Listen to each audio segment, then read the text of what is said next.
আজকে কিছু মানুষ ক্ষমতার জন্য গরিবে নামাজের মাজারকে নিয়ে ষড়যন্ত্র শুরু করেছে। খবর আছে না? যুবকেরা শুনে রেখে দাও, গরিবে নামাজ কে তোমরা জানো? গরিবে নামাজ তো তিনি যিনি হলেন আতায়ে রাসূল। হিন্দুস্তানকে তো আমার নবী পাক গরিবে নামাজকে দান করেছে।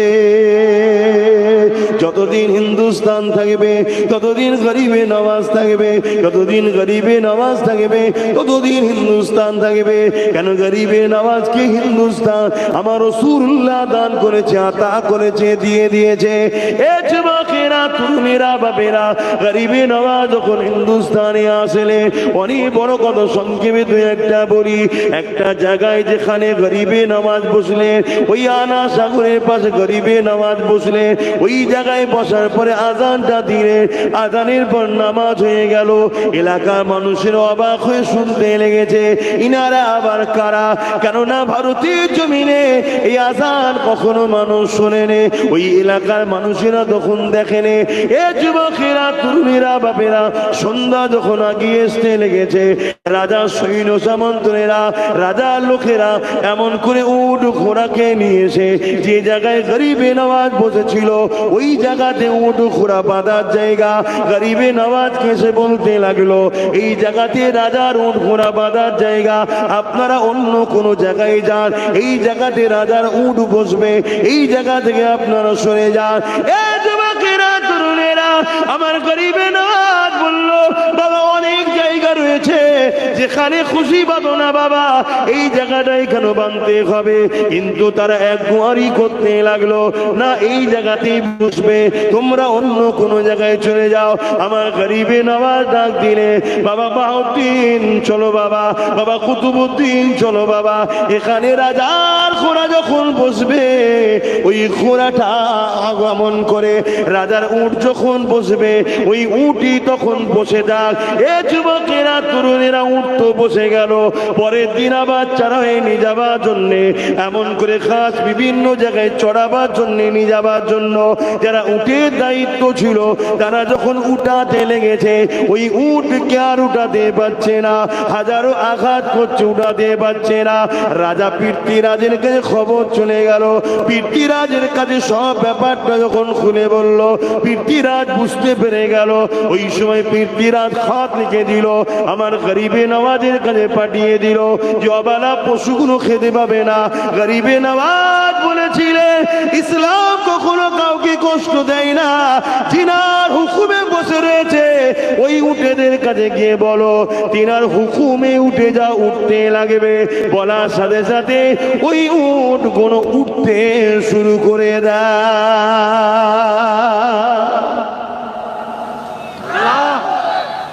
আল্লাহ, যে গরিবে নামাজের 850 বছর আগে বসানো উঠকে উঠাতে পারে না, আজকে সেই গরিবে নামাজের মাজারের মার্বেল তোলা স্বপ্ন দেখছে একদল মানবরূপী পশুরা।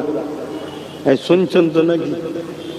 হ্যাঁ, সময় থাকতে থাকতে উচিত হবে ওদের ক্ষমা চেয়ে নিয়ে যাওয়া গরিবে নামাজের দরবারে। আর না হয় জাহান্নাম ইন্তজারে রয়েছে। আগ যখন ধরবে, আগুন যখন পাকড়াও করবে, রেহায়াত থাকবে না।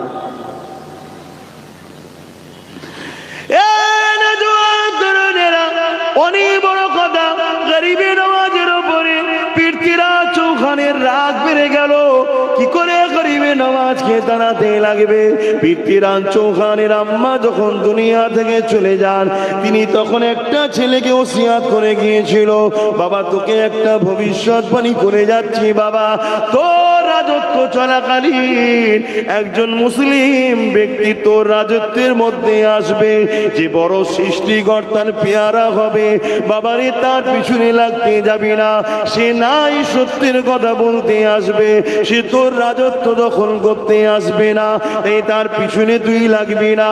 এ যুবকেরা, তরুণেরা, খাজা গরিবে নামাজের খবরটা পেয়ে পৃথ্বীরাজ সিরাজ রাজা তখন মায়ের ওই লিকাটাকে খুললো, মায়ের লিকাটা খুলে যখন দেখতে লাগলো, মা বলতে লেগেছে বাবা তোর রাজত্ব চলাকালে একজন মুসলমান আসবে বাবা, যে তোর রাজত্ব নিতে আসবে না, সে মানুষকে ইনসাফ দিতে আসবে, মানুষের অধিকার ফিরিয়ে দিতে আসবে, গরিবদের মুক্ত করতে আসবে, কৃতদাস প্রথা বন্ধ করতে আসবে, উঁচু নিচুর ভেদাভেদ বন্ধ করতে আসবে। তার পিছনে লাগবি না বাবা।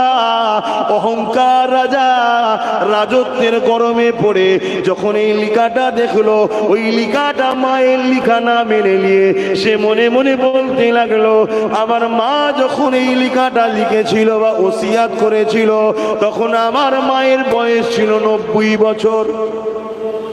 মাথা ঠিক ছিল না মায়ের, বয়স হয়েছে মায়ের, ঠিক ছিল না। যদি মেনে নিত ধ্বংস হতো। ক্ষমতার অন্ধকার, ক্ষমতার যুগ। তরুণেরা আল্লাহর ওলি সুলতান গিনাতায় রসুল গরিবে নওয়াজ খাজা মঈনুদ্দিন আজমিরি সঞ্জালি হুজুর এমন করে আনাসাগরের পাশে উযু করে নামাজ পড়তেন। হুজুরের কথা একটু বলছি, অসুবিধা হচ্ছে নাকি? আপনারা খবর পেয়েছেন তো হুজুরের মাজার নিয়ে বেয়াদবি করতে চাইছে, খবর পেয়েছেন তো নাকি? এটা কাদের দোষ বলবেন তো? আমাদের দোষ, অবশ্যই আমাদের দোষ। আমাদের গাফলতির জন্য সব হচ্ছে, অন্য কিচ্ছু না।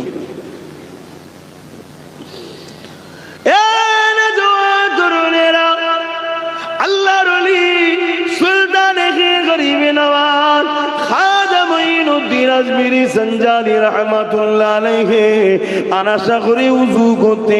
ওই আনাসাগরটা ছিল রাজার জন্য স্পেশাল। ওই জায়গাতে মুসলমান উযু করে নামাজ পড়ে, খাওয়া দাওয়া করে, পানি খরচ করে। এই খবরটা যখন পৌঁছে যায় এমন করে গরিবে নওয়াজের কাছে সৈন্য পাঠিয়ে দেওয়া হয়, তেনাদের ঘরে আনাসাগরের পানি ব্যবহার করতে নিষেধ করা হয়। এ যুবকেরা, তরুণীরা, বাপেরা, এই গরিবে নওয়াজ হযরত কুতুবউদ্দিন বখতিয়ার কাকি রাহমাতুল্লাহ আলাইহিকে বললে, বাবা কুতুবউদ্দিন রে, যাও বাবা এক লোটা পানি তুলে নিয়ে আসো, না জানি আর হয়তো পানি ব্যবহার করতে দেবে না বাবা, এক লোটা পানি তুলে নিয়ে আসো বাবা।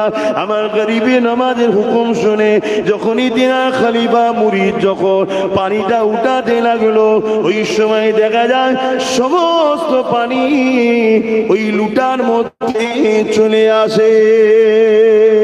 আরো করে বলুন সুবহান। হাদিস পাকের মধ্যে আছে আল্লাহর ওলিরা দুনিয়া থেকে চলে যাওয়ার পর 70 গুণ পাওয়ার বেড়ে যায়। দুনিয়ায় থাকা অবস্থায় যদি গরিবে নওয়াজ এটা দেখায়, চলে যাওয়ার পর পাওয়ার কত বাড়ে? 70 গুণ।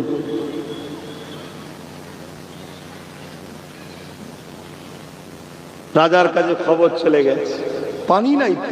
তখন কি এত উন্নত ছিল নাকি?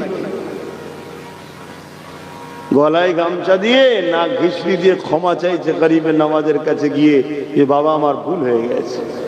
হুজুর হুকুম করলেন মুরিদকে, যাও বাবা পানিটা ঢেলে দাও। আবার আনাসাগর কানাই কানাই হয়ে গেল। জোরে বলুন সুবহানাল্লাহ, আরো জোরে বলেন সুবহানাল্লাহ। তাহলে আমরা হাত গুটিয়ে বসে থাকি? আমার গরিবে নওয়াজ তো বিশাল বড়, কিন্তু ভালোবাসার ইজহারের দরকার আছে না? না, কথা বলে।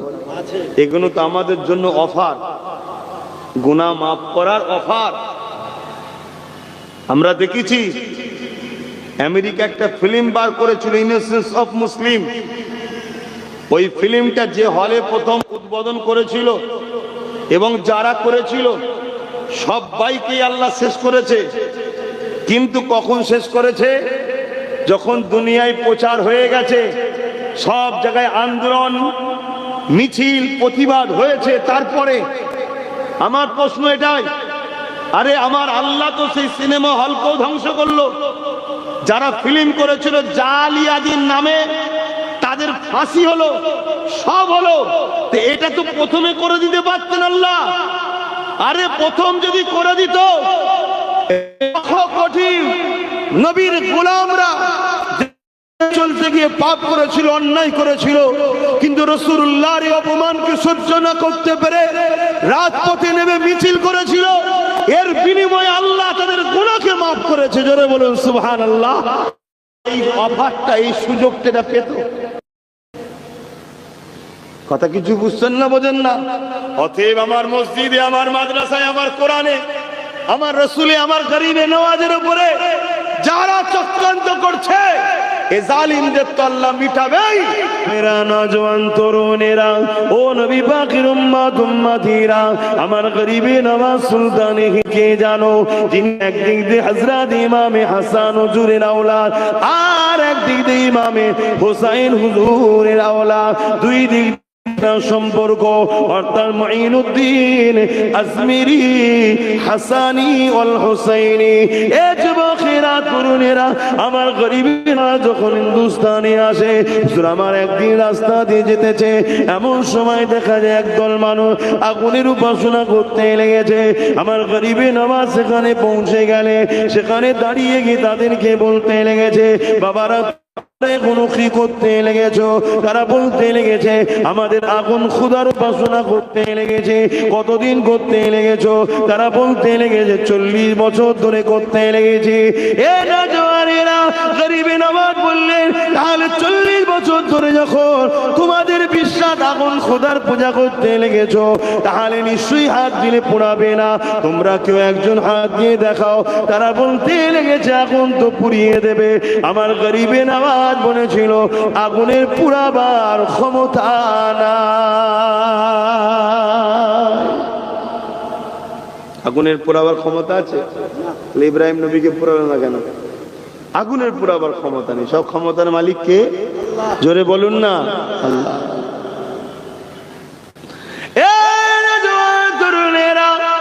তাদের মধ্যে থেকে একজন বলল, তাহলে আপনি হাত দিয়ে দেখান। আমার গরিবে নওয়াজ বলল, আমি তো আগুন দেবতার কোনোদিন উপাসনা করিনি। তোমরা যা খোদা বলে মানো, তার কখনো উপাসনা তো আমি করি না। আমি তিনার উপাসনা করি, যিনি হলেন একমাত্র মালিক আল্লাহ, তিনার উপাসনা করি। এ যুবকেরা, যখন তোমরা বলছো এই কথা বলে নিয়ে গরিবে নওয়াজ, তাদের একটা শিশু সন্তান ওই জায়গায় ছিল, ওই বাচ্চাটাকে নিয়ে আমার গরিবে নওয়াজ আগুনের মধ্যে চলে যায়। তাদেরই একটা বাচ্চা ওখানে ঘুরছিল, ওই মুজুসিদের যারা আগুন উপাসনা করে। গরিবে নওয়াজ নিয়েছে কোলে, নিয়ে আগুনে ঢুকে গেছে। চিৎকার চেঁচামেচি শুরু হয়ে গেছে যে নিজে মরল, আমাদের বাচ্চাটাকেও পুড়িয়ে দিল। লোক ভিড় জমছে। তখনকার সময় তো বাবা, এখন ফোন করলি যেমন গাড়ি চলে এসছে, ফায়ারের গাড়ি, তাও আসতে অনেক সময় লাগে, তার আগে সব পুড়ে শেষ হয়ে যায়। তখন তো এত উন্নতও ছিল না। দীর্ঘক্ষণ গরিবে নওয়াজ ভেতরে আছে, চারিদিকে মানুষের জড়ো হয়ে গেছে। কি হয়েছে সবাই জিজ্ঞেস করছে, সবাইকে বিবরণ ওই অগ্নি উপাসকরা বুঝাচ্ছে, শোনাচ্ছে।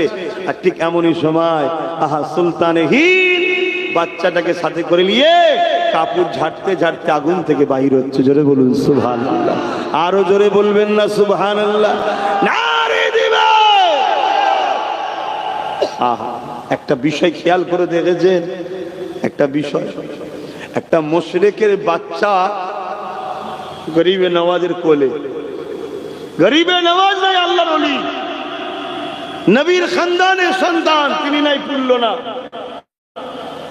কিন্তু মুশরিকের বাচ্চা সে পড়ে না কেন? কার বাচ্চা বড় কথা নয়, আল্লাহর বন্ধুর কোলে আছে, এটাই আল্লাহ পাক পছন্দ করেছে। জোরে বলুন সুবহানাল্লাহ। আমার বন্ধুর কোলে যে থাকবে তাকে আমি পুড়িয়ে দিই? হায় হায় হায় হায়, আজ আমাদের যুবকরা কাদের কোলে দুলছো? কেন্দ্র সরকার তো বলছে ওয়াকফ বিল করে সব নিয়ে নেবে। খবর পেয়েছো তো নাকি? কি হবে? তোমাদের মালদা অনেক সম্পদ আছে, ওয়াকফে মালদায় অনেক সম্পদ আছে। তার মধ্যে যে মোদির মসজিদের কথা বললাম, ওটাও তো ওয়াকফ, সব নিয়ে নেবে। কি হবে এবারে? দোলো। আমরা তো বললে শুনবে না, যাদের কোলে দুলছ দোলো, এবার কি হবে? কখনো খেয়াল করে দেখেছো যে ওয়াকফ সম্পত্তি কেন লিখতে চাইছে? সংশোধনের নামে ওয়াকফ বিল তৈরি করে সম্পূর্ণকে কবজা করতে চাইছে কেন? কোনোদিনই তো মুসলমানের হাতে ওয়াকফ ছিল না, ছিল নাকি? ৭৭ বছর ধরে ওয়াকফকে তো সবাই দখল করে খেয়েছে, ইনিও তো 10 বছর ধরে খাচ্ছে, তো হঠাৎ করে আবার লিকালিকি করে নিতে চাইছে কেন? কখনো খেয়াল করে দেখেছেন? তা দেখার সময় নেই। হাই হাই, কবে জাগবেন? কবে ঘুম ভাঙবে? যেদিন কিয়ামতের সুর ফুঁকা হবে সেদিন নাকি? এই বাচ্চাগুলোকে কি দিয়ে যাচ্ছেন আপনারা? এই বাচ্চাগুলোকে কি দিয়ে যাচ্ছে? হায় হায়, আল্লাহ আল্লাহ যদি খাস রহমত করে তবে হিন্দুস্তানের মুসলমান তোমরা আগামী দিন বাঁচবে। মনে রেখে দিও, ইসলামকে নিয়ে চিন্তা করো না, ইসলাম থাকবে, ইসলামই তো থাকবে। নতুন প্রজন্ম তৈরি করে দেবে, যারা ইসলামের দুশ্মন তাদের ঘরের ছেলেরা কলমা পড়বে ইসলামের জন্য, আল্লাহ তৈরি করে দেবে। জানো না হযরত ওমর ফারুক বলেছিল 39 থেকে 40 হতে দেবো না, আল্লাহ ওমর ফারুককে 40 করে দিয়েছিল। জোরে বলুন সুবহানাল্লাহ। গরিবে নওয়াজের উপরে যারা চক্রান্ত করছে এ জালিমদের তো আল্লাহ মিটাবে ইনশাআল্লাহ, 100% মিটাবে। কিন্তু আমাদের জন্য অফার চলছে, আমরা যদি ভালোবাসার ইজহার করতে পারি, যেমন আমি লড়াই করছি, আমার ঈমান, আমি দরদ দেখাচ্ছি আল্লাহর মাহবুবকে ভালোবাসার, এর বিনিময়ে আল্লাহ আমার গুনাহ মাফ করবে, এটাই হলো অফার আমাদের জন্য। জোরে বলুন সুবহানাল্লাহ।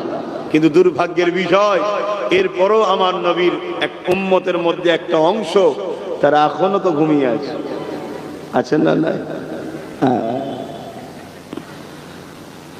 বাবা দে আবু বকর সিদ্দিক জন্য আল্লাহ নবী সাহাবাদের মধ্যে দেখে 10,000 যুবক সাহাবা হুজুরকে ঠিক করলেন। এ নওজওয়ানেরা 10,000 যুবক সাহাবা হুজুরকে নিয়ে হযরত আবু বকর সিদ্দিক মুসাইলামাতুল কাজ্জাবকে বুঝাবার জন্য যেতে লেগেছে। যদি বলেন সাথে 10,000 কেন নিয়ে যাচ্ছে? আরে মুসাইলামাতুল কাজ্জাব 90,000 সৈন্য দিয়ে সর্বসময় নিজের সিকিউরিটি বানিয়ে রেখে দিয়েছে। 90,000 একটা দুটো নয়, বিদেশি অর্থ দিচ্ছে, বিদেশি শর্ত দিচ্ছে, বিদেশি অর্থ দিচ্ছে, বিদেশি অস্ত্র দিতে লেগেছে। কেননা তারা আমার নবী পাকের দুশমন, যারা তারা চাই মুসাইলামাতুল কাজ্জাবের দ্বারা মিথ্যা নবী দাবি করে আমার নবীর উম্মতের মধ্যে বিভ্রান্ত তৈরি করে দেব। এ যুবকেরা, তরুণেরা, বাবেরা, হযরত আবু বকর সিদ্দিক এই 10,000 যুবক সাহাবাদের নিয়ে মুসাইলামাতুল কাজ্জাবের দিকে রওনা দিল। মুসাইলামাতুল কাজ্জাবের কাছে গিয়ে হযরত আবু বকর সিদ্দিক তাকে বুঝাতে লাগলো, কুরআন যেখানে গাওয়া দিয়েছে ওয়ালাকির রাসূলুল্লাহ ওয়া খাতামান নবী, নবী যখন সেই নবী, কেন তুমি উম্মতের মধ্যে বিভ্রান্তি ছড়াও? কেন তুমি ফিতনা লাগাতে লেগেছো? আবু বকর সিদ্দিক এইভাবে বুঝাতে লেগেছে, কিন্তু মুসাইলামাতুল কাজ্জাব আবু বকর সিদ্দিকের কথার দিকে কর্ণ দেয়নি। সে দেখতে লেগেছে আবু বকরের দিকে 10,000 রয়েছে আর আমার দিকে 90,000 রয়েছে। এই সুযোগটাকে কাজে লাগিয়ে আবু বকর সিদ্দিক সহ 10,000 নবীর সাহাবাকে কতল করতে হবে। শুনছেন? ওকে গেছে বুঝাতে যাতে পরিবর্তন হয়, ওরও কপাল ভালো হবে, সমাজের মধ্যে বিভ্রান্তি, ঝগড়া ফাসাদ বন্ধ হবে। কেন মিথ্যুক, কাজ্জাব। আর ও মনে মনে ভাবছে আবু বকর সিদ্দিকের তো 10,000 আর আমার 90,000। এই সুযোগকে হাতছাড়া করলে হবে না। যেমন আজকে অনেকে ভাবছে এই সুযোগ দেশের মাথায় আমি, রাজ্যগুলোর মাথায় আমাদের, সব জায়গায় আমরা, এই সুযোগে মুসলমানদের মসজিদ মাদ্রাসা সব কেড়ে লাও। ভাবছে না? ভাবে না? মুসলমান ঘরের ছেলে মেয়েরা, তরুণেরা, এ নবী পাকে প্রেমিকেরা, ভুল আমাকে বুঝবেন না। আল্লাহ নবী বড় কষ্ট করে দিন ইসলামটা দিয়ে গেছে, আমাদের উপরে দায়িত্বটা কিয়ামত পর্যন্ত রয়েছে। আমরা যদি সেই নবী দিনকে নিয়ে তামাশা বানাই, আল্লাহ অবশ্যই আমাদেরকে বেউজ্জতির মরণ দেবে এবং পরকালে আল্লাহ পাক আযাবে জাহান্নামটা দিয়ে দেবে। এ আমাদের দায়িত্ব রয়েছে। দুনিয়া জমিনে যেমন সংসারকে দেখতে হবে, দুনিয়া জমিনে যেমন হালাল ইনকাম করতে হবে, দুনিয়াদারি করতে হবে, তার পাশাপাশি মনে রাখবে এই কাজগুলোকে ধর্ম অনুযায়ী করতে হবে এবং নিজে ধর্মের উপরে ভক্তি ভালোবাসা রাখতে হবে। এর মানে এটা নয় অন্য কারো ধর্মের উপরে তুমি আঘাত দেবে না। ইসলাম কাউকে আঘাত দিতে শেখাই না, আমরা দিইনি, কখনো দিয়েছি নাকি?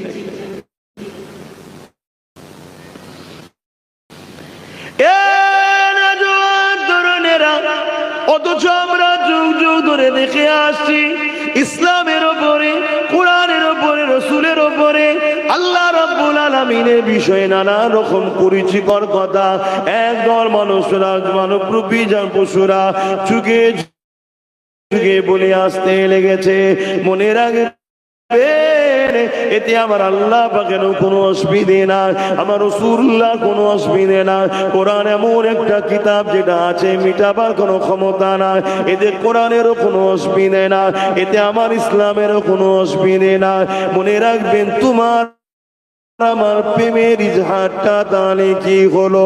আল্লাহ নবী যখন দুনিয়া থেকে চলে গেলেন, এই সময় একটা ব্যক্তি বেরিয়েছিল মুসাইলামাতুল কাজ্জাব। সে আমার নবী পাকের খাতমে নবুয়াতের বিরোধী করে এমন করে সে দাবি করেছিল আমি শেষ নবী। সে নিজেকে নবী দাবি করেছিল। হযরত আবু বকর সিদ্দিক তখন খলিফাতুল মুসলিমিন ছিলেন। তিনি সাহাবা হুজুরদেরকে নিয়ে মিটিং এ বসে গেলেন। ওই মিটিং এ আলোচনা করতে লাগলো। হযরত আবু বকর সিদ্দিক জিজ্ঞাসা করতে লাগলো, হে আমার নবীর অনুচরেরা, সাহাবারা, বলো তো দেখি খাতমে নবুয়তের বিরোধী করে মুসাইলামাতুল কাজ্জাব নিজেকে নবী দাবি করেছে।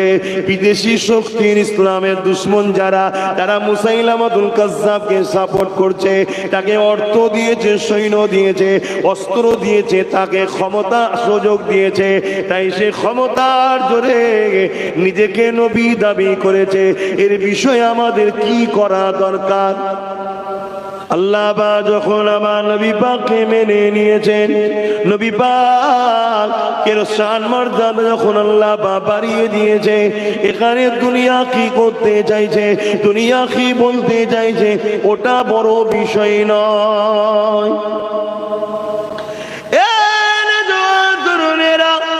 আল্লাহ নবী যখন দিনের প্রচার করতে লেগেছে, মক্কা মানুষেরা আমার নবী পাকের কথা মানতেছে না, অথচ আমার নবী পাকের সঙ্গে খারাপ ব্যবহার করতে লেগেছে। ঠিক এমনই সময় আমার নবী পাক ঘরে হুজরায় বসে কাঁদতে লেগেছে। আহারে জমিনে মানুষ আল্লাহকে মানতেছে না। এই সময় আমার আল্লাহ বা আওয়াজ দিয়ে বলেছিলেন, হে আমার হাবিব, দুনিয়া মানুষ আপনাকে মানুক চাই না মানুক, আমি আল্লাহ আপনাকে নবী বলে মেনে নিয়েছি।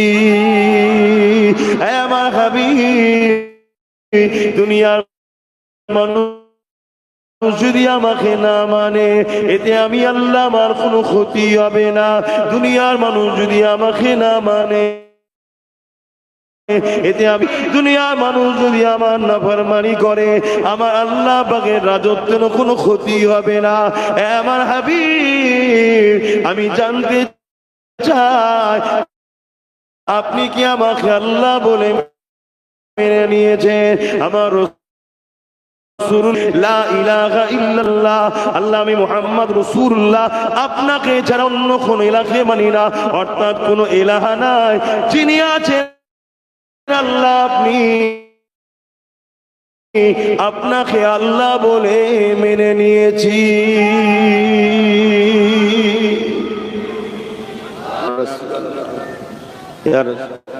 আল্লাহকে নবী মেনে নিয়েছে, নবীকে আল্লাহ মেনে নিয়েছে, আমাদের আর প্রয়োজন আছে কারো? কথা বলেন। এখন আমরা যদি কপাল ওয়ালা হতে চাই, আল্লাহ ও রসুলকে মেনে নিতে হবে, আর মানার মতো মানতে হবে, মুখে দরদ দিলে হবে না। মুসাইলামাতুল কাজ্জাব খাতমে নবুয়াতের বিরুদ্ধে গিয়ে নবী দাবি করেছে, এতে আমার নবী আল্লাহ আল্লাহ। কিন্তু আবু বকর সিদ্দিক কি বললেন? আমরা যে ভালোবাসি বলি, ভালোবাসার ইজহার দেওয়া দরকার আছে না না, প্রমাণ দেওয়ার দরকার আছে না না? হযরত হায় হায় হ্যাঁ, চেষ্টা করলে আমাদের গাফলতির জন্য হাজারো লক্ষ কোটি মুসলিম মা বা ভাই বোন বাচ্চাদের খুনে হয়তো জমিন লাল হয়ে যাবে। আমরা অন্যায় করেছি, তার ঋণ শোধ করতে হবে। কিন্তু কেউ যদি মনে করে এই সুযোগে ইসলামকে মিটিয়ে দেব, মসজিদ মিটিয়ে দেব, কোরআন মিটিয়ে দেব, গরিবে নওয়াজের মাজারকে ভেঙে দেব, তাহলে তাদের বিষয় জানিয়ে দিই, মনে রেখে দিই, আমার আল্লাহ তিনি যিনি পৃথিবীর রাজা নমরুদকে একটা খোঁড়া মশা যেই মিটিয়ে দিয়েছে। জোরে বলুন সুবহানাল্লাহ, আরো জোরে বলুন সুবহানাল্লাহ। যদি কারো এ নেশা জাগে, ক্ষমতার আসনে বসে এ নেশা যদি জাগে, এই সুযোগে সব জায়গায় আমাদের লোক যা খুশি বিল পাস করে নেব, যা খুশি কোর্ট থেকে আইন বার করে নেব, যা খুশি কোর্ট থেকে রায় বার করে নেব, সব আমাদের গরিবের নওয়াজের মাজারটাকেও তুলে দেব। শুনে রেখো জালিমেরা, ওটা অন্য কেউ নয়, ওটা শেরে খোদা আলীর বেটা। ওসনার সঙ্গে পাল্লা দিতে গেলে দুনিয়ায় থাকার বেশি দিন হবে না, এটাও শুনে রেখে দিও।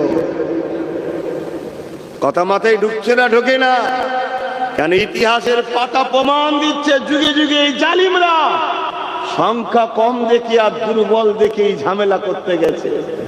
ভাবছে আবু বকর সিদ্দিকের তো 10,000, আমার 90,000, এই সুযোগে কাজে লাগাই। যেমন বদরের জমিনে আবু জেহেলকে কিন্তু বুঝিয়েছিল, তুমি কেন মদিনার উপরে হামলা করতে এসেছো? মক্কা থেকে তোমরা আমাদের উপর জুলুম করলে আমরা তো হিজরত করে চলে এসেছি, তুমি মক্কায় আছো, মক্কা শাসন করছো, মক্কালে থাকো, কেন মদিনার মানুষের উপর জুলুম করতে আসছো? কিন্তু আবু জেহেল দেখছে মুহাম্মাদের দিকে 313, আমার দিকে 1000-এর উপরে, ওর হাতে মুহাম্মদ রসুলের হাতে তরোয়ার নাই, সাহাবাগণের হাতে 313-র হাতে তরোয়ার নাই, আর আমাদের হাতে তীর বল্লম তরোয়ার রয়েছে। এই সুযোগে পুরো গুড়া সমেত মিটিয়ে দেবো। এই যে নেশা, ক্ষমতার নেশা, মনে রেখে দিও আমার কওমের যুবক, আমার আল্লাহ আগাছা দ্বারা কিছু করে না, সলিটের দ্বারাই করে, সলিটের দ্বারাই করে। আমি আবার বলছি, যত লড়াই হোক না কেন, বিজয় ইসলামেরই হয়েছে, হচ্ছে, হবে। জোরে বলুন সুবহানাল্লাহ। কিন্তু হ্যাঁ, আমি এটাও স্বীকার করছি, আমাদের গাফলতির জন্য আমাদের যুব সমাজের লাখো কোটি যুবককে মৃত্যুবরণ করতে হবে, লাখো কোটি মা বোনের ইজ্জত চলে যাবে, লাখো কোটি বাচ্চাদের খুনেতে জমিন লাল হয়ে যাবে। এর জন্য আমরা দোষী। আমাদের না ধর্মের উপরে টান, না আল্লাহর মহব্বত, না নবীর প্রেম, না দ্বীন ইসলামের আখলাক আমাদের আছে। এজন্য আল্লাহ আমরা ক্ষতি হবে, কিন্তু ইসলামের উপরে আল্লাহ সাহায্য আছে। ঠিক গুটি কতক সলিড যখন হয়ে যাবে, ওই সলিডের দ্বারাই আল্লাহ আবার ইসলামকে আগিয়ে নিয়ে যাবে। জোরে বলুন সুবহানাল্লাহ। সমীক্ষা বলছে 1945-এ ইউরোপ দুনিয়া, 1945-এ ইউরোপ দুনিয়া ইসলামের হাতে চলে আসবে। জোরে বলুন সুবহানাল্লাহ। কি বুঝছেন? আমার ঘরের ছেলে ইসলাম থেকে বেরিয়ে যাচ্ছে, আর যাদের ঘরে ইসলামের জন্ম নয় তাদের ঘরের ছেলে ইসলামে আসছে। আমার আল্লাহ তার কোরআন, তার হাবিব, তার দ্বীনকে কার উপরে রাখবে তিনি ভালো জানে। তোমায় দিয়েছে, তুমি গুরুত্ব দিওনি, কেড়ে নিয়ে অন্য ঘরের ছেলেকে কলমা পড়িয়ে তার হাতে তুলে দেবে। শুনছো আমার যুবকরা, যদি নিয়ামত রাখতে পারো তো রাখো, তোমার হাতে থাকবে। যদি না রাখো, ওই ইউরোপ দুনিয়ায় তৈরি হচ্ছে লাখো কোটি যুবক যুবতীরা সব ইসলাম কবুল করছে। দেখো না আমার ভারতবর্ষে এই মাসের 6 তারিখে বাবরি মসজিদে যে প্রথম আঘাত দিয়েছিল, তাকেই আল্লাহ কলেমা পড়িয়েছে, তার দ্বারা 100-র উপরে মসজিদ আল্লাহ করিয়ে দিয়েছে। কথা বুঝছে? অতএব আল্লাহ যে নিয়ামত দিয়েছে, এই নিয়ামতকে ধরো। এত গাফলতি ভালো নয়, এত গাফলতি, এত উদাসীন ভালো নয়। বলে যাওয়ার ডিউটি আছে বলছি, না বললে আল্লাহ তো আমাকেও ধরবে। তুই বললি না কেন? তাই বলে যাচ্ছে।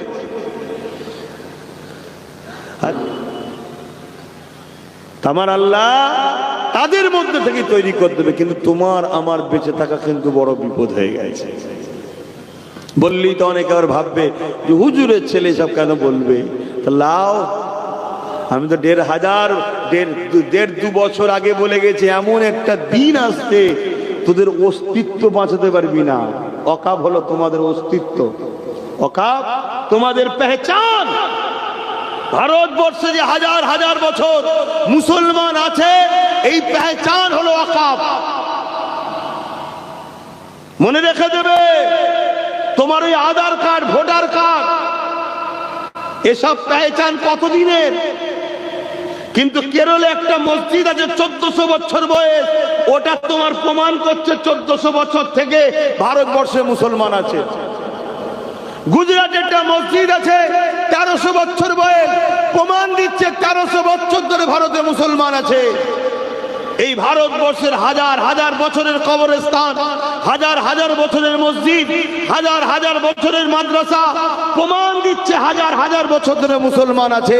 ওগুলোকে সব কবজা করে নীরবে, সাইলেন্ট ভাবে সব ধ্বংস করে দিয়ে বড় বড় কর্পোরেশনদের হাতে তুলে দেওয়া হবে। আর প্রমাণ দিতে পারবে না হাজার বছর তোমরা এদেশে আছো। তোমাদের মালদার মুসলমানদের পরিচয় কি? তোমাদের মালদায় মুসলমান কতদিন ধরে আছে?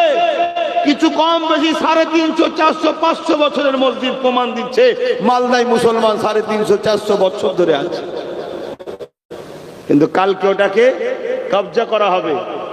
এখনো কবজায় আছে, কিন্তু লিখে লাইনে কালকে লিখিত হবে, লিয়া হবে। লিখে লিবার পর তোমার আর থাকবে না অকাব, আর বলতে পারবে না। অকাব থাকবে না তো বলবে কি করে? ওটাকে নিয়ে তখন প্রমোটিং হয়ে যাবে, কোটি কোটি টাকায় বড় বড় কোম্পানিকে বিক্রি করে দেওয়া হবে। দিয়ে এবার তোমায় বলা হবে তুমি যে ভারতীয়, প্রমাণ দাও।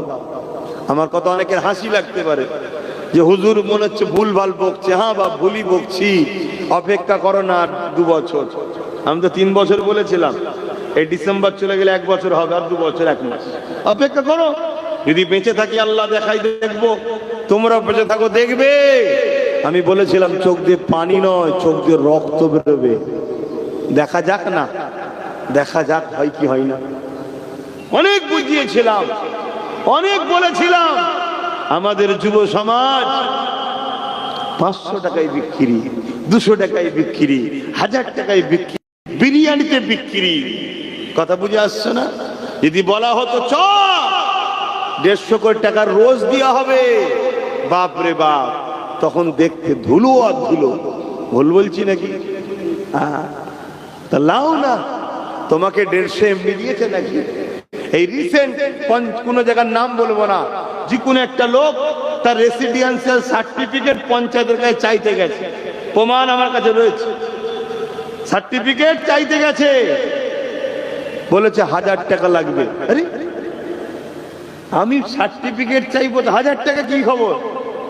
প্রশাসনের কাছে খবর চলে গেছে, প্রশাসন এসেছে, ডাইরেক্ট প্রধান বলছে হ্যাঁ আমি বলি 1000 টাকা লাগবে। কেন কেন? ও তো তোমারই দল করে। বলছে না আমার দল করে না। না আমি সাপোর্ট করেছি। না করে না, 500 টাকা দিয়েছিলাম তাই দিয়েছিল। শুনছেন না শোনেন? 500 টাকা দিয়েছিলাম তাই আমাকে সাপোর্ট করেছে। অতএব 500 টাকা দিয়েছে, আমায় সাপোর্ট করেছে। আজকে ওর আমার থেকে কিছু প্রয়োজন, 1000 টাকা দিতে হবে। লাও না। খুব আব্বাস সিদ্দিকী কত সমালোচনা, কত কি কথা। আমার ঘরের লোকেরা, বাইরের লোকেরা সবাই মিলে আমার পিছনে লেগেছিল। আল্লাহ আমাকে এখন দিন দিয়েছে একটু দেখা, তারপরেও কিন্তু আমি লড়ছি এখনো। সোশ্যাল মিডিয়ায় দেখো কি দেখি না, শুধু লড়ছি এই গুণের জন্য, এই বাচ্চা গুণের জন্য। কেন আমাদের পাওনা মিটানো দরকার আছে, আমাদের একবার সাইজ হওয়া দরকার আছে। যদি সহজে এই মেঘলা কেটে যায় না, কাল থেকে আর কাপড় তুলবে না, বলবো মেঘলা আবার চলে যাবে। একবার ভিজা দরকার আছে, তবে যে শুধরায়। বহুত ব্যথা নিয়ে বলছি, বহুত কষ্ট নিয়ে বলছি। তুমি জানো তোমার আমার পশ্চিম বাংলায় নামের আগে লিখতে হয় কোন কাস্ট, লিখতে হয় তো নাকি? তুমি আমি কোন কাস্টের বলুন, কোন ধর্মের বলুন? একটা ছেলে বলছে মুসলিম, কোন ধর্মের? ইসলাম। কিন্তু আজকে সেটাকে তুলে দিয়ে, খোঁজাও না বাপ, তুলে দিয়ে করা হয়েছে মুসলমান। তার মানে কি নীরবে ইসলামকে ভোলানো হচ্ছে, নীরবে ভুলিয়ে দেওয়া হচ্ছে। তুমি জানো তোমার আমার পশ্চিম বাংলায় কোরআনের সিলেবাসকে বন্ধ করে দেওয়া হয়েছে মাদ্রাসায়। মার্কশিটে কোরআনের একটা পয়েন্ট থাকতো, যেমন অঙ্ক, ভূগোল, বিজ্ঞান, এত নম্বর এত নম্বর, ঠিক কোরআন বলে একটা লেখা থাকতো, তাতে নম্বর কত পেত লেখা হতো। ওই পাঠটাকেই তুলে দিয়েছে। কে তুলেছে? আমি, আমার ভাই। লাও না বাবা, আব্বাস সিদ্দিকী কোন খারাপ, লাও, অপেক্ষা করো, খোদা ছেড়ে দেবে না। কেন তোমার আমার সহযোগিতাতেই জালিমের পাওয়ার হয়েছে। অসুবিধা হচ্ছে, এখনো সময় আছে। তওবা করো, আল্লাহর কাছে কাঁদো, ফিরে আসো, ফিরে আসো, এখনো সময় আছে। ওয়াকাফ কি জিনিস আমার কম বোঝে না। এই ওয়াকাফ কি জিনিস বোঝেন আপনারা সবাই? কারা কারা ওয়াকাফ সম্বন্ধে বোঝেন হাত তুলবেন, আমি জিজ্ঞেস করবো। কিন্তু কারা কারা বোঝেন যে ওয়াকাফ কি জিনিস জানি, একটু হাত তোলেন তো। দেখো কয়েকটা হাত, তাহলে বলুন, বলুন, এই সমাজকে বোকা বানানো কি অসুবিধা যাবে? আমার সময়ও নেই বলার। আপনারা সোশ্যাল মিডিয়াতে আমার প্রতিবাদগুলো দেখছেন না? PABS ইউটিউব খুঁজে দেখবেন, PABS ওতে দিচ্ছে। মামার নামে একটা পেজ আছে, অফিস চালায়, পীরজাদা এমডি আব্বাস সিদ্দিকী আল কোরাইশি, ওতে দেখবেন প্রতিবাদ কিন্তু খুলে খুলে বলছে ওয়াকাফ কি জিনিস। আর না 2-5 মিনিট বলবো। হ্যাঁ, ওয়াকাফ হলো ইসলামেরই একটা পার্ট। নিজের ধর্ম সম্বন্ধেই জানো না। যেমন ইসলামে নামাজ আছে, রোজা আছে, হজ আছে, দাড়ি আছে, টুপি আছে, হালাল আছে, হারাম আছে, পাক আছে না পাক আছে, বিভিন্ন বিষয় আছে তো না। ইসলামেরই একটা পার্ট হলো ওয়াকাফ। অর্থাৎ আল্লাহর রাহে ধনীরা সম্পদকে দান করে দেয়, উৎসর্গ করে দেয়। জোরে বলুন সুবহানাল্লাহ। পৃথিবী জুড়ে এই ওয়াকাফ হয়। আমার নবী সাহাবী হযরত আবু বকর সিদ্দিক ওয়াক্কিলিল্লাহ করেছে, উমর ফারুকও করেছে। এভাবে যুগ ধরে চলে হাজার বছরের ধনী লোক ছিল। তারা এই মুসলিম উম্মার উন্নতির জন্য, মুসলিম উম্মার শিক্ষার জন্য, মুসলিম গরিব ছেলেদের বিয়ে শাদী, শিক্ষা, পড়াশোনার জন্য 27 লক্ষ বিঘের ওপরে সম্পত্তি দান করে গেছে। কত? এটা কম করে বলছি, এরা আরো বেশি আছে। এই সম্পত্তি দান করেছে কার? আল্লাহর রাহে। উদ্দেশ্য কি? এই সম্পত্তি থেকে যা ইনকাম হবে মুসলিম গরিবদের ছেলেপুলেদের শিক্ষার পিছনে খরচ হবে, শিক্ষা প্রতিষ্ঠান তৈরি করা হবে, হোস্টেল তৈরি করা হবে, এতিম বিধবা অসহায়দের পিছনে খরচ করা হবে। এই উদ্দেশ্যে আল্লাহর রাহে দান করেছে। এটা সম্পূর্ণ হলো ইসলামের একটা সম্পদ। কথা বুঝে আসছে না? না, এই সম্পদ দীর্ঘ ৭৭ বছর দেশ স্বাধীনতার পর থেকে, তার আগের বিষয় তো আমি জানি না, তার আগের বিষয়ে কিছু জানা যাচ্ছে? কারণ স্বাধীনতার পর থেকে দীর্ঘ ৭৭ বছর ধরে কম বেশি যে যখন যেখানে ক্ষমতা এসেছে সবাই মিলেই লুটে পুটে খেয়েছে। শুনছেন তো নাকি? এখন কারো গায়ে লাগলে তো হবে না বাপ, খেয়েছিস তো সহ্য করতে হবে না। লুটেপুটে খেয়েছে। কিন্তু একটা বিষয়, তারা একা খায়নি, কিছু মুসলিম নামধারী দালালদের ঘরেও ভাগ দিয়ে খেয়েছে। এখন শুনছেন তো নাকি? আমি দালাল বললাম, খারাপ লাগলো? আরে আমার গরিব মা বোন বাপ ভাইয়ের স্বপ্নকে ভেঙেছে। আজকে যদি এই অর্থ যদি প্রকৃত গরিব ছেলেদের পিছনে ব্যয় করা হতো, তাহলে এই ভারতবর্ষে একটা এপিজে আবুল কালাম কেন, হাজার হাজার এপিজে আবুল কালাম হতো। আমাদের গরিব ঘরের ছেলেগুলো আইপিএস অফিসার হতো, জজ হতো, ডিএম হতো, বিডিও হতো। এই দেশ ও বাংলা অনেক তারাক্কি করে যেত। তারা আমাদের বাচ্চাদের ভবিষ্যৎকে চুরি করে খেয়েছে, ইসলামের সম্পদের টাকাকে ঝেড়ে খেয়েছে। আর আমাদের মধ্যে কিছু নামদারি বক্তা মুলি সাহেব ছদ্মবেশী, তারা যাতে না চিল্লায়, সমাজকে না জাগায়, তার জন্য তাদের কিছু ভাগ দেওয়া হতো। শুনছেন তো নাকি? এভাবে যুগ যুগ ধরে চলে আসছে। আমাদের উত্তর 24 পরগনায় একজন আল্লাহর ওলি আছে, যিনার নাম হচ্ছে হযরতে আব্বাস আলী গোরাচাঁদ রহমাতুল্লাহ আলাইহি। হাড়ুয়াই মাজার আছে, নাম শুনেছেন তো নাকি? ওনার সম্পত্তি ছিল 900 বিঘে। কত বিঘে? 900 বিঘে। সেই সম্পত্তিটা আজকের দিনে দাঁড়িয়ে আছে মাত্র 92 শতক।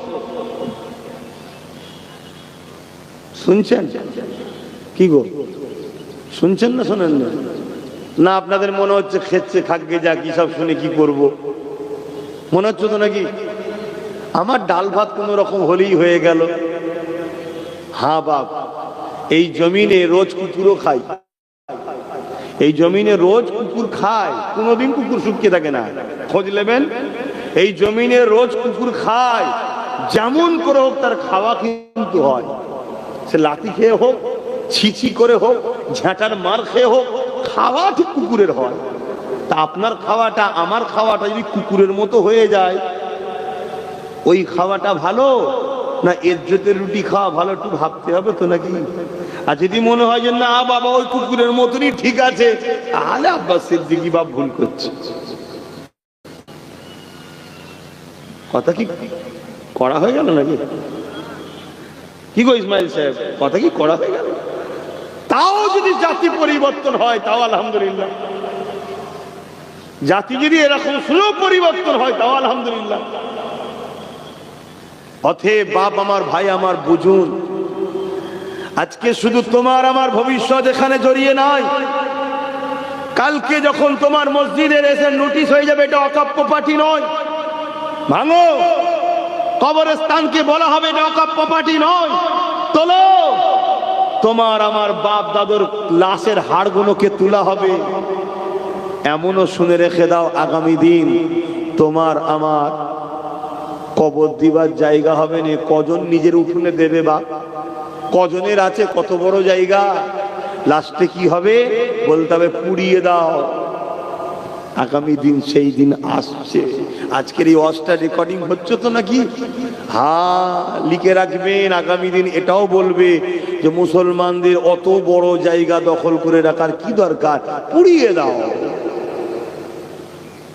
আর তোমার গাফলতির জন্য তোমার মাকে নিয়ে যাওয়া হবে পুরানো। শোনো বন্ধু আমার কথা, গায়ে লাগলে কিছু করার নেই, আনবি না, আর আসলে আসবি না। যেমন প্রচুর লোক দূরে দূরে আছে, ডেকে ডেকে আসছে কি একটু দূরে সরে যাবে, মিটে যাবে। যা 10টা থেকে 10টা গেলে বকবো। কথা বুঝে আসছে না? না, হ্যাঁ, তার আমার জন্য কথা বলছি না, আমি তো আল্লাহ ও রসুলের জন্য কথা বলছি। কাল তোমার আমার গাফলতির জন্য তোমার আমার মাকে নিয়ে যাওয়া হবে পুরাতে। আর তোমার আমার মাকে পুরাতে নিয়ে যখন যাবে, পুরাতে গেলে তো ভয় লাগবে, তখন তার ভালো লোক সেখানে যাবে না। তখন যেই কাপড়টা লাগবে তোমার মায়ের 60 বছর ঢেকে রাখা ইজ্জতটা উলঙ্গ হয়ে যাবে, সবাই দেখবে। সেদিন তোমার হাসি ভালোভাবে বেরোবে, আমি দেখবে। আজকে যারা আমার কথাকে নিয়ে মনে করো যে বেকার বকছে, সেদিন বুঝবে কি হচ্ছে। কথা মাথায় ঢুকছে না? ঢোকেনি?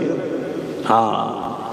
আর এটাও শুনে রেখে দাও, 77 বছর ধরে তথাকথিত সেকুলার নামে যারা রয়েছে তারাও ঝেড়ে ঝেড়ে খেয়েছিল। ওই 900 বিঘেটাকে ঝেড়ে 92 শতক করেছে। কেন্দ্র সরকার বিল করে বলছে ওই 92 শতকটা আত্মরা নয়, এবার আমি খাবো। এটাই হচ্ছে সংশোধন। কথা মাথায় ঢুকছে না? ঢোকে নেই? সবটা লোক এবারে, আর কাউকে দেবো না। এখন দেখবেন এর জন্য কিছু লোক আন্দোলন করতে নামবে নতুন করে। আবার এটাও বলে যাচ্ছে, কিছু লোক নতুন করে আন্দোলন করবে। কি হবে? ওয়াকফ বাঁচাতে হবে, ওয়াকফ বাঁচাতে হবে, ওয়াকফ দেওয়া যাবে না, লড়তে হবে। তাই নাকি? তুই চিল্লাচ্ছিস কেন ভাই? তুই তো নিজেই ওয়াকফ ঝেড়ে বসে আছিস। এই তুই তো নিজে ওয়াকফ ঝেড়ে বসে আছিস, তুই চিল্লাচ্ছিস কেন? তুই তো এত বছর খেয়েছিস, তুই তো এত বছর খেয়েছিস, তুই চিল্লাচ্ছিস কেন? বলছে ও তো লিখে একা খাবে, আমি ভাগ পাবো না বলে চিল্লাচ্ছি। শুনছেন তো নাকি? হ্যাঁ। আর আব্বাস সিদ্দিকী চিল্লানোর পিছনে আলাদা কারণ আছে। আব্বাস সিদ্দিকী চিল্লাচ্ছে আল্লাহর দ্বীনের জন্য, পাশাপাশি আমার নবীর এই ছোট ছোট উম্মত গুলো যারা বড় হবে আগামী দিন, এরা কিচ্ছু পাবে না। এরা অন্ধকার দেখবে দুনিয়াকে। চোখের সামনে সবাই ঘুরে বেড়াবে গাড়ি বাড়ি টাকা পয়সা নিয়ে, আর আমার তোমার গাফলতির জন্য তোমার আমার ছেলেগুলো যদিও বেঁচে থাকে ওই ম্যাথরের কাজ করার জন্য থাকবে, মুচির কাজ করার জন্য থাকবে, ঘরের দরওয়ানের কাজ করার জন্য থাকবে, এই সব কাজ করতে পারবে। আমার এই কথা কোনো কাকে কষ্ট লাগলো নাকি? কি গো আমার ভাইয়েরা, কষ্ট হলো নাকি? বলেন না, যারা মেম্বার আছেন কষ্ট হলো? এজন্য দুটো কথা বললাম, বেশি সময় নিইনি, 10 মিনিট বললাম। অসুবিধে হলো? হ্যাঁ, কিছু মুনাফেকের অসুবিধে হবে। কেন? তারা এতদিন ধরে খেয়েছে। কথা বুঝে আসছে না? না, আজকে খাওয়া বন্ধ হয়ে যাবে। আর আব্বাস সিদ্দিকী বলছে আন্দোলন করো, কিন্তু এই মুনাফেকদের সাথে নয়, যারা বিগত দিন বিভিন্ন যারা ওয়াকফ লুটে খেয়েছে তাদের সঙ্গে মিশেছিল, তাদেরকে সাথে করে নিয়ে আন্দোলন নয়, আন্দোলন হবে মোমেনদের সাথে নিয়ে। ইনশাআল্লাহ বলুন, আল্লাহ কবুল করে বলুন আল্লাহুম্মা আমিন। এখনো সময় আছে, এখনো সময় আছে, এখনো সময় আছে। পরিবর্তন হও, পরিবর্তন হও। যেখানে আইন তৈরি হয় সেখানে আমাদের লোক থাকা দরকার, তবেই তো সংবিধান বিরোধী কথা হলে চিয়ার ছুঁড়ে মারবে। কেন 1947-এ ফাইসাল্লা হয়ে গেছে আমার দেশে। 47-এর পর থেকে এই দেশ স্বাধীন হয়েছে 47-এ। সেই দিন থেকে নিয়ে যেটা মসজিদ ছিল মসজিদ থাকবে, যেটা মাদ্রাসা ছিল মাদ্রাসা থাকবে, যেটা মন্দির ছিল মন্দির থাকবে, যেটা গুরুদুয়ার গুরুদুয়ার থাকবে, যেটা খ্রিস্টানদের চার্চই থাকবে। কোন রকম সেটা নিয়ে পরিবর্তন করা যাবে না, তার বিরুদ্ধে কোনো সমালোচনা করা যাবে না। কিন্তু আজকে সেই আইনকে বুড়াগুল দেখিয়ে, সেই মীমাংসাকে পোড়াগুল দেখিয়ে কেন্দ্র সরকার ক্ষমতার জোর দেখিয়ে মসজিদ মাদ্রাসা কবরস্থান এমনকি আমার গরিবের নওয়াজের রওজার বিরুদ্ধে ষড়যন্ত্র চালাচ্ছে। মনে রাখবেন, এরা জায়গা থেকে ফিরে না আসে, এদেরকে মিটাবার জন্য আমার আল্লাহ যথেষ্ট, কিন্তু আমাদের গাফলতির জন্য আমাদেরকেও কিন্তু আল্লাহ ছাড়বে না। কথা সংক্ষেপ করছি, এসেছি দুটো সালাম দেবো, সকলে একটু দিল খুলে উচ্চ আওয়াজে দাঁড়িয়ে দাঁড়িয়ে সালাম দেবেন। ইয়া নবী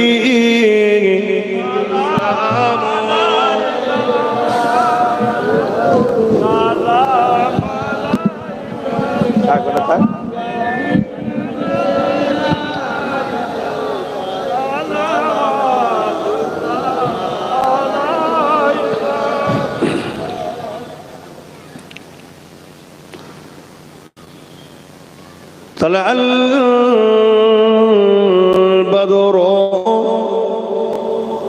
علينا من شنيعة الوداع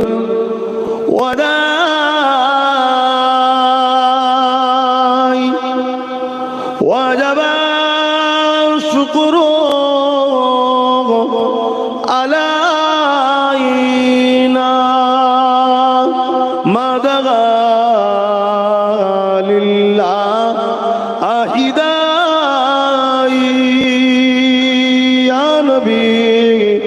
সালাম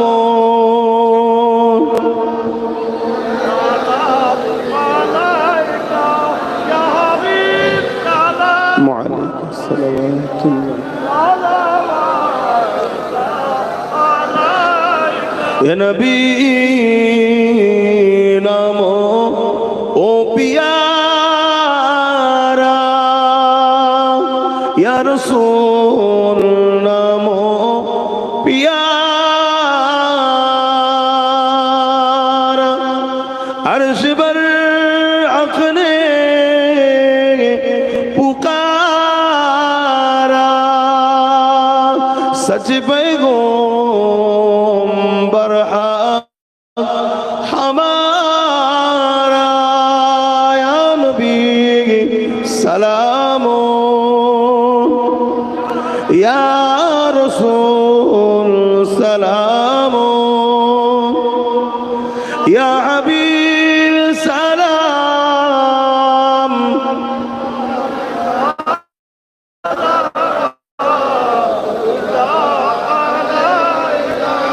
পড়িলো আল্লাহ আরো বাণী, পোহানো দুঃখে এ রজনী, হইল জগৎ অনুরানী, আমিনার নয়নের মনি, ইয়া নবী সালামো, ইয়া রাসূল সালামো, ইয়া হাবিব সালাম। আলাবাতুল্লাহ। আল্লাহ আমাদের সালামকে কবুল করেন, বলুন আল্লাহুম্মা আমিন। আমি একটা ছোট্ট কথা আপনাদের কাছ থেকে জিজ্ঞেস করতে চাইছি। কেন মালদার মানুষ, আপনারা আমার দাদা হুজুরের ভালোবাসার মানুষ, আমাদেরই পীর ভাই বা পীর বা চাচাজি আপনারা হন, আত্মীয় হন আপনারা আমাদের। এই যে ওয়াকফকে কেন্দ্র সরকার নতুন আইনের নামে যে লুটা ষড়যন্ত্র করছে, এর বিরুদ্ধে সংগ্রাম আন্দোলনের দরকার আছে না নাই? একটু আওয়াজ দিয়ে বলুন, কারা বলছেন দরকার আছে একটু সাক্ষী দেন। আলহামদুলিল্লাহ, এই আন্দোলন পুরো বাংলা জুড়ে আমি করছি, বিভিন্ন জায়গায় বিভিন্ন ডেটে প্রোগ্রাম করছি, মানুষকে সচেতন করছি, এবং কেন্দ্র সরকার যাতে এই আইন থেকে নিজেকে দূরে সরায়, অব্যাহত করে, আইনকে বিরোধ করে, বন্ধ করে, এই ষড়যন্ত্র যেন বন্ধ হয়, এর জন্য আন্দোলন হচ্ছে। এই আন্দোলন আগামীতেও হতে থাকবে। বাংলার প্রতিটা জায়গায় করতে করতে বাংলার রাজধানী কলিকাতা করার লক্ষ্য আমার চলছে। সে জায়গায় যদি আপনাদেরকে ডাকি, ব্রিগেড হোক বা শহীদ মিনার হোক, আপনারা কি আন্দোলনে একটু যেতে পারবেন? সারা দিতে পারবেন? কারা পারবেন আল্লাহকে সাক্ষী রেখে হাত তুলবেন, মুনাফিকি নয়, লম্বা হাত তুলেন। পারবেন তো নাকি? এ ধোকা দিচ্ছে না তো? কেন আমি সব জায়গায় সাক্ষী নিচ্ছি, দেখছি। কেন কলকাতায় ডাকলে যদি 20-30 লক্ষ লোক হয়, তাহলে সে আন্দোলনের গুরুত্ব থাকবে না থাকবে না? এজন্যই তো ইসলাম বলেছে যেখানে অন্যায় কাজ হয় ওখানে যেও না, কেন ভিড় তাকে উৎসাহিত করে, আর যেখানে নাই কাজ হয় ওখানে যাও, ভিড় তাকে উৎসাহিত করবে। আজকে আমার আপনার দিনের সম্পদ ওয়াকফ, আমার আপনার ইসলামের সম্পদ ওয়াকফ, মসজিদ আমাদের, মাদ্রাসা আমাদের, কবরস্থান আমাদের, ওয়াকফ সম্পত্তির উপরে এগুলো আছে। আজকে কলিকাতার বুকে হাজার হাজার বিঘে সম্পদ যেগুলো সব দখল হয়ে পড়ে আছে, অথচ মালদার ছেলে কলকাতায় গিয়ে পড়বে, হোস্টেলের অভাবে পড়তে পারছে না, বাড়ি ভাড়া নেবে, অর্থ নাই, অথচ সেই ওয়াকফ টাকা থেকে যদি হোস্টেল করে দেওয়া যায়, ছেলেদেরকে ফ্রি থাকার ব্যবস্থা করা হয়, আমাদের ছেলেরা ভালো ভালো এডুকেটেড পার্সন হবে। এর জন্যই তো লড়াই করছি। এই লড়াইয়ে আগামী দিন পুরো বাংলা বুকে ঘুরে ঘুরে ঘুরে ঘুরে প্রোগ্রাম করে আমি সাক্ষী নিচ্ছি, আমার বাপ ভাইদের, মা বোনেদের যেতে হবে না, বাপ ভাইদের সাক্ষী নিচ্ছি কলিকাতায় ডাকার জন্য। কেননা যখন ডাকবো সেটা কমসে কম 20-30 লক্ষ তো লোক হওয়া দরকার, ঠিক তো নাকি গো? তাই আপনারা সাক্ষী দিচ্ছেন তো নাকি? এ হাত ভুল হবে না তো? আরো একবার সাক্ষী দেন, কলিকাতায় ডাক দিলে যাবেন আপনারা? হাত লম্বা করেন, আমি কাউকে জোর করছি না, খুশি মনে বলছেন তো? আলহামদুলিল্লাহ। যারা পাড়ে ডাক দিয়েছেন প্রথম নেবে আসুন তো দেখি কেমন শোনেন। যারা পাড়ে দাঁড়িয়ে হাত তুলেছিলেন যে হ্যাঁ যাবো কলকাতায়, এই হাতটা কতটা সত্য হবে একটু তার প্রমাণটা প্রথম নিচেই নেবে আসেন। এই যে যেগুলো দাঁড়িয়ে আছে এই মাঠ থেকে উপরে যেগুলো রয়েছে ওই পাটটার কথা বলছি, নেবে আসেন দেখি, নেবে আসেন, তবে তো বিশ্বাস হবে যে হ্যাঁ সত্যি হাতটা সত্য। আমি জানি এই গতকালকে বর্ধমানে একটা জলসা এসেছিলাম, মানুষের শেষ নেই, তারাও যাবে বলছে, বিভিন্ন জায়গায় যাচ্ছি মানুষের শেষ নেই, সব জায়গায় যাবে বলছে। আপনারা সরে সরে আসেন, ওরা আসতেদেরকে একটু জায়গা দেন, সরে আসেন। এখানে কেন ভেতরে ঢুকে বললেন? তাহলে এই আন্দোলন আমি করব বলছেন তো নাকি? কথা দেন আবার করব তো নাকি? ওয়াকফ বাঁচাও আন্দোলন হবে তো নাকি? আপনারা খবর পেলে যাবেন। তবে একটা দুঃখের বিষয়, কিছু বিষয় আমার সম্বন্ধে মিথ্যা প্রচারও চলছে। অনেক জায়গায় প্রোগ্রাম নেই বলছে প্রোগ্রাম ডেকেছে, মানুষ গাড়ি করে যে দেখছে আমি সেখানে নাই। অনেক জায়গায় প্রোগ্রাম আছে আবার বলছে না উনি ক্যান্সেল করেছে। একটা চক্রান্ত চালাচ্ছে। কেন? আমার কথা মুখ দিয়ে শুধু হয় না, এখান থেকে হয়। আমি আন্দোলন করছি আমার পেটের জন্য নয়, আমি আন্দোলন করছি ওয়াকফ থেকে ভাগ পাবার জন্য নয়, আমি আন্দোলন করছি আমার ইসলামের সম্পদ, আমাদের সম্পদ, গরিব বেকার যুবক যুবতীদের ভবিষ্যতের সম্পদ, আমাদের ছেলেদের পড়াশোনার অধিকারের সম্পদ। এজন্যই আন্দোলন করছি। করছে ওই চক্রান্তকে করার থেকে যেমন আমি করছি, অন্য অন্য জায়গাতে আরো সবাই মিলে একদিন দিল্লির বুকে প্রয়োজন হয় যাব। যদি দিল্লি যেতে হয় সেদিন শুধু আন্দোলন করব না, জালিমকে তার জায়গা থেকে ইনশাআল্লাহ না পেয়ে আমরা ফিরবো। বলুন ইনশাআল্লাহ। আরো জোরে বলুন ইনশাআল্লাহ, আরো জোরে বলুন ইনশাআল্লাহ। এই কলিকাতার রাজধানী, এই উত্তর কি বলে পশ্চিম বাংলার রাজধানী হলো কলকাতা।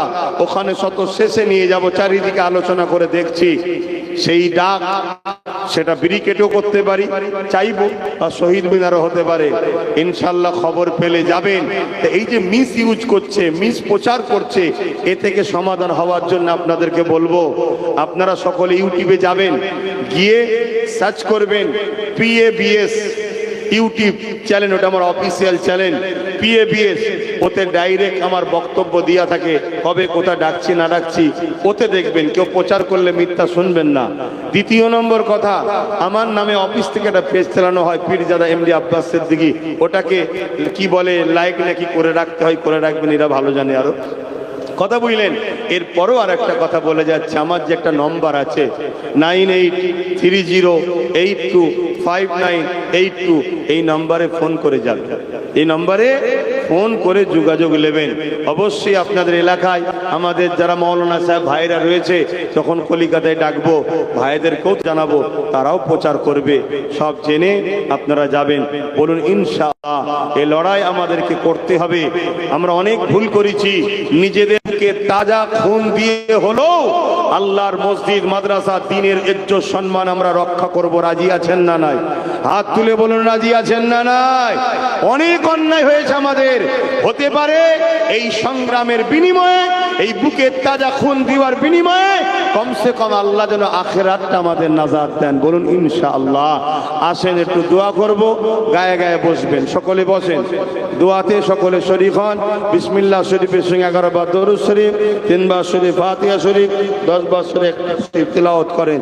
দোয়া চাওয়া হবে। আল্লাহ রাজি কাল্লাহ মনে রাখবে, আল্লাহ পাক সবার কাছ থেকে হিসাবটা নেবে। ওরে আমার বান্দা বান্দি রে, আমার দিনের জন্য কি করলি বল। আমি আল্লাহ তোদেরকে দুটো হাত দিয়েছিলাম, এই হাতে তোরা নানা রকম নিজের উপকারে কাজ নিয়েছিস। আমার দিনের জন্য কি করেছে বল। ওরে আমার বান্দা বান্দি রে, আমি আল্লাহ তোদেরকে দুটো পা দিয়েছিলাম, এই পা দিয়ে তোরা নিজের ফায়দার জন্য অনেক কাজ নিয়েছিস। আমার দিনের জন্য এই পা দিয়ে তোরা কি করেছিস বল। ওরে আমার বান্দা বান্দা সুস্বাস্থ্য দিয়েছিলাম, কি করেছিস আজকে তোরা জবাবটা দে। আলেমরা মিথ্যা কথা বলছে না, জবাব আমাকেও দিতে হবে, আমাদেরকে দিতে হবে। আল্লাহ কাউকে ছাড়বে না। এই না জওয়ানেরা, এমন নবী পাকের প্রেমিকেরা, তাই তো বুঝাতে বারবার চাই, ইসলামকে মহব্বত করেন, ভালোবাসেন, প্যার করেন, নিজের ধর্মের উপরে ভক্তি মহব্বত রাখেন, নবী পাকের দেখানো রাস্তাতে জীবন করার চেষ্টা করে, দুনিয়া তো সম্মানিত হবেন, আখিরাতে নাজাতটা পেয়ে যাবেন। ইসলাম যেখানে নাই ওখানে মা বেটার মধ্যে কোনো ভালোবাসা সম্মান নাই, ইসলাম যেখানে নাই ওখানে স্বামী স্ত্রীর মধ্যে প্রেম নাই, ধোঁকাবাজি থাকে, ইসলাম যেখানে নাই ওখানে গরিবের কোনো সম্মানও থাকে না, ইসলাম যেখানে নাই ওখানে পূজা কোনো মানুষের মতো করে বাঁচতে পারেন না। ইসলাম আমি একমাত্র সমাধান, তোমাকে আমাকে দুনিয়া আখিরাতে নাজাত দিতে পারে। কিন্তু আমরা তো নামে ইসলাম মানি, সবাই ইসলাম মানি বলি, শুধু মুখ দিয়ে বলে দিবার নাম তো মানা নয়, ওটাকে তো বাস্তবে দেখাতে হবে।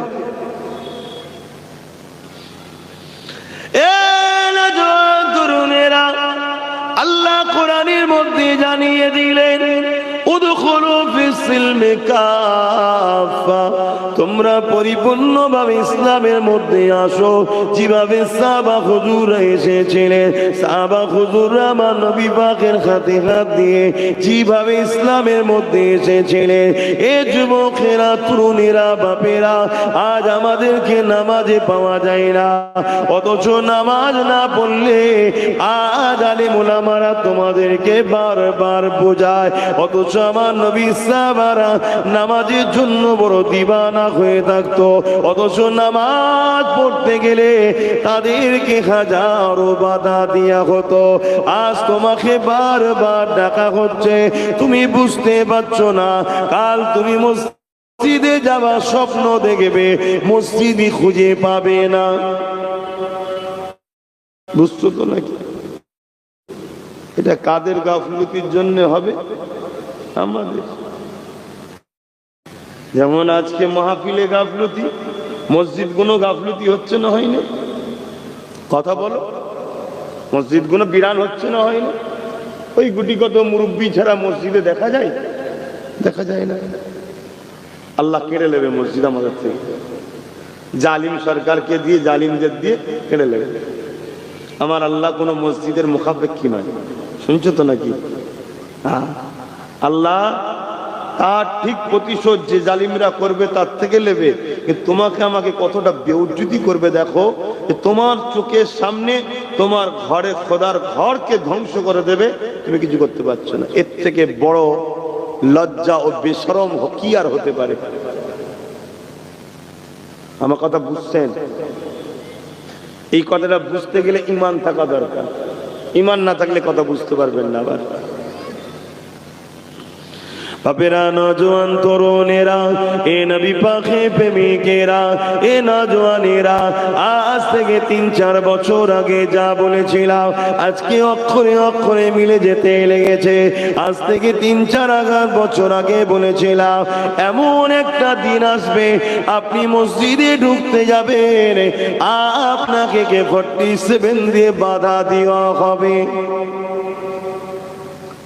3-4 বছর আগে বলেছিলাম একজন কেউ দাঁড়িয়ে গিয়ে কেস করে দেবে, কোর্ট ফাইনাল দেবে, যতক্ষণ না সমাধান হচ্ছে মসজিদে কেউ যাবে না, তালা মারা থাকবে।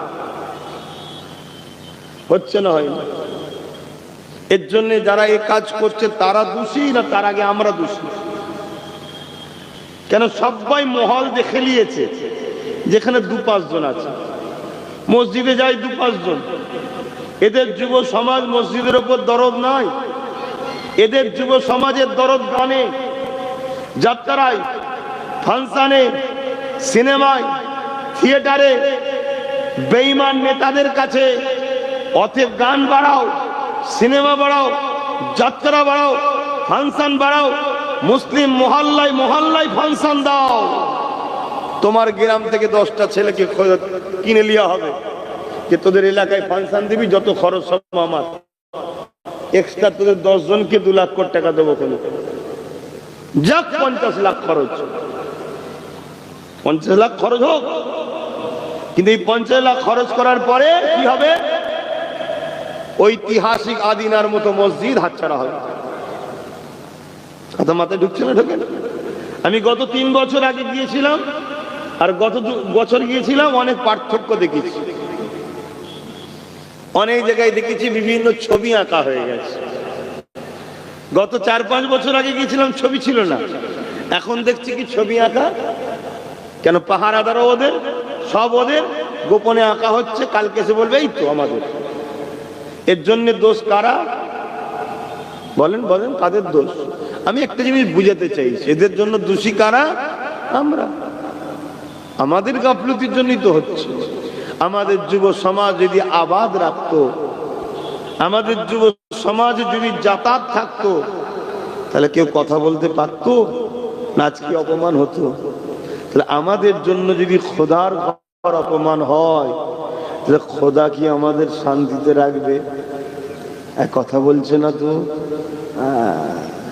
তাই আমরা চোখের সামনে দেখছি একটা 80 বছরের মুরব্বী বাপের দাড়ি ধরে কাঁচি দিয়ে কাটছে আর গালে চড় মারছে, বলছে এই স্লোগানটাতে। দেখছেন না? দেখেন না? হ্যাঁ, আপনি ভাববেন ওটা তো আমার বাপ নয়, ওটা তোমার বাপ না হতে পারে, মুসলমান তো। অতএব তোমার যদি ঈমান থাকতো, তুমি মাটি ফেটে দাও, আমি ঢুকে যাই, এটা মনে করতে যে হাই রে এই জিনিস দেখতে হচ্ছে।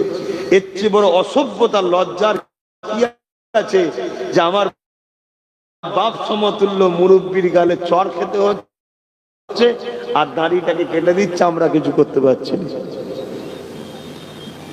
এটা হচ্ছে অপমানিত করে আমাদেরকে বেউজ্জতি করা হচ্ছে। আমার অজ বুঝছেন না? বোঝেন না? ভাবছো আমার বাপ তো নয়, কালকে তোমার বাপের সঙ্গে হবে না এমন ভাবছো কেন? আজকে কারো বাপের সঙ্গে হয়েছে, সেটা তোমার বাপ লাগছে না, ঠিক আছে, কালকে